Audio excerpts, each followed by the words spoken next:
Kami dari kelompok 2 kelas 10-11 pelajaran informatika akan mempresentasikan tentang komputer generasi ketiga. Sebelumnya, perkenalkan nama saya Siti Najwa Aura dan rekan-rekan saya Nika Artadia, Saya Dora Alfia. Saya bakal tahu dulu. Era silikon, revolusi komputer generasi ketiga, tahun 1964 sampai 1970-an. Bagaimana sirkuit terpadu mengubah ukuran, kecepatan, dan masa depan teknologi dunia. Sirkuit terpadu atau integrated circuit adalah teknologi yang menggabungkan banyak komponen elektronik seperti transistor dan transistor ke dalam satu chip kecil dari silikon. Teknologi ini membuat ukuran komputer menjadi lebih kecil, lebih cepat dalam memproses data, dan lebih hemat energi. Karena adanya sirkuit terpadu, komputer tidak lagi sebesar ruangan seperti dulu. Perkembangan ini juga membuka jalan bagi teknologi modern seperti komputer pribadi, laptop, dan smartphone yang kita gunakan sekarang. Titik kritis generasi kedua, pada awal 1960-an, transistor telah berhasil menggantikan tabung vakum. Namun, teknologi ini memiliki batas maksimal, suhu ekstrem. Kumpulan transistor masih menghasilkan panas yang terlalu tinggi. Batas ruang, komputer masih terlalu besar dan memakan banyak tempat. Efisiensi rendah, membutuhkan energi besar dengan kinerja yang mulai tidak mampu memenuhi kebutuhan komputasi industri modern. 3. Jembatan menuju komputer modern.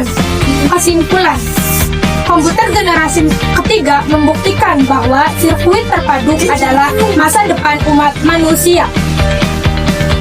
Era ini meletakkan fondasi yang sempurna bagi pemenuhan mikroprosesor seperti Intel 4004 pada tahun 1971 yang kelak akan melahirkan komputer generasi keempat. Komputer pribadi PC yang kita gunakan saat ini.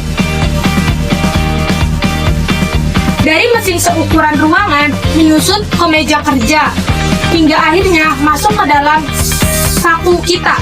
Ada penemuan terbesar yaitu sirkuit terpadu atau yang disingkat dengan SOI. Solusi untuk masalah transistor lahir pada tahun 1958 melalui inovasi Jack Kilby dari Texas Instruments. Sirkuit terpadu atau yang bisa kita sebut sebagai integrated circuit memungkinkan pemadatan ribuan komponen elektronik ke dalam satu keping silikon kecil. Ini adalah momen di mana komputer mulai menyusut secara fisik, namun kemampuannya melonjak sangat tajam.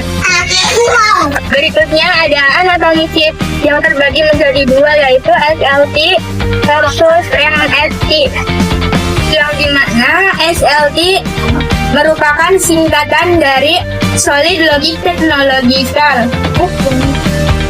Yaitu transistor dan dioda masih diletakkan secara terpisah di dalam satu tempat yang jauh lebih besar. Lalu selanjutnya ada ciri utama komputer generasi ketiga. Yang pertama ada kecepatan kilat, mampu memproses instruksi dalam hitungan nanosekon atau miliar observasi per detik. Yang kedua ada multi-programming. Sistem operasi memungkinkan mesin menjalankan beberapa program secara serentak. Yang ketiga ada kapasitas raksasa. Memori utama mampu menyimpan hingga ratusan ribu karakter data. Dan yang terakhir ada efisiensi daya. Penggunaan listrik jauh lebih hemat dibandingkan generasi sebelumnya. Berikutnya ada revolusi perangkat lunak. Generasi ketiga bukan hanya tentang perangkat keras. Ini adalah era di mana perangkat lunak mulai mengambil peran sentral. Sistem operasi menggunakan operating sistem yang terpusat untuk memonitor dan mengoptimasi memori komputer. Bahasa tingkat tinggi, bahasa program yang lebih berat dengan bahasa manusia seperti Fortran, COBOL, dan BASIC menjadi standar memutuskan para programmer. Jadi utama komputer generasi ketiga. Yang pertama ada kecepatan kilat, mampu memproses instruksi dalam hitungan nanosekon, kemudian per detik. Yang ketiga ada multi-programming. Sistem operasi memungkinkan mesin menjalankan secara serentak. Yang ketiga ada kapasitas raksasa. Memori utama mampu menyimpan hingga ratusan ribu karakter data. Dan yang terakhir ada efisiensi data. Penggunaan listrik jauh lebih hemat dibandingkan generasi sebelumnya. Berikutnya ada revolusi perangkat lunak. Generasi ketiga bukan hanya tentang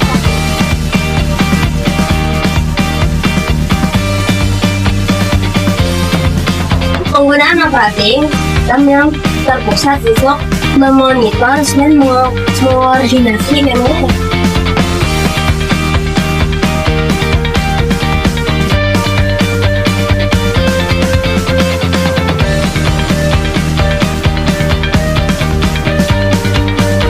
Interaksi manusia dan mesin.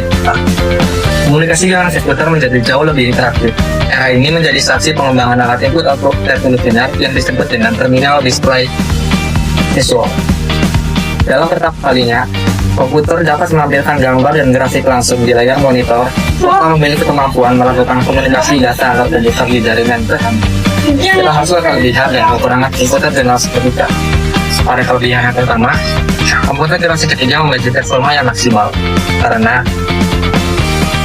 ia menggunakan ASIC-core integrated circuit dibandingkan dengan generasi sebelumnya yang hanya menggunakan tabung vakum.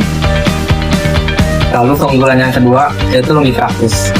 Komputer generasi ketiga membawa desain fisik yang jauh lebih kecil dibandingkan generasi pertama atau kedua. Karena tidak konsentrasi dan keandalan yang tinggi. IC membuat komponen tidak mudah rusak dan lebih efisien serta dapat menjalankan program lebih dari satu aset secara bersamaan. Di sisi lain, komputer generasi ketiga memiliki keterbatasan yang cukup riskan. Yang pertama yaitu harga yang masih fantastis, lalu yang kedua masalah suhu, dan yang ketiga adalah interaksi fisik. Untuk harga yang fantastis, ini menyebabkan komputer generasi ketiga hanya dapat dipakai di beberapa instansi seperti sekolah, universitas, ataupun partner berbeda.